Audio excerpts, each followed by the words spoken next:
ഞാൻ എൻ്റെ F result post ചെയ്ത സമയത്ത് എനിക്ക് കുറേ പേര് മെസ്സേജ് അയച്ചിട്ടുണ്ടായിരുന്നു. ലൈക്ക് എങ്ങനെയാണ് പഠിക്കേണ്ടത്, ഞാൻ ഇത്രയും പ്രാവശ്യം എഴുതി എന്നിട്ട് എനിക്ക് കിട്ടിയില്ല എന്നൊക്കെ പറഞ്ഞിട്ട്. ഫസ്റ്റ് ഓഫ് ഓൾ നമുക്ക് വേണ്ടൊരു സംഭവമാണ് കൺസിസ്റ്റൻ്റ് ആയിട്ട് പഠിച്ചു പോകുക എന്നുള്ളത്. നമുക്ക് ആർക്കും ഇല്ലാത്തൊരു സംഭവം ഇതുതന്നെയാണ്.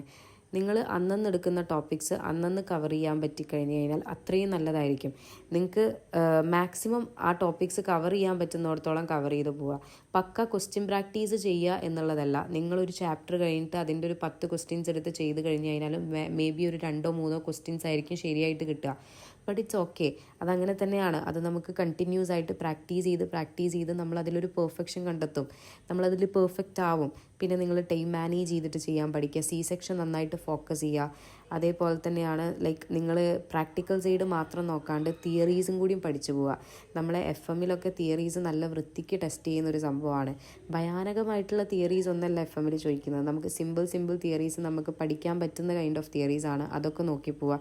സോ ഇതൊക്കെ ശ്രദ്ധിച്ചാൽ തന്നെ നമുക്ക് എന്ത് ചെയ്യാൻ പറ്റും, എമ്മിൽ കുറച്ചുകൂടി മാർക്ക് സ്കോർ ചെയ്യാൻ. പഠിക്കുക എന്ന് പറയുന്നത് ചടക്കുന്ന കാര്യമാണ്, പക്ഷേ ഇരിക്കുക. Okay, by.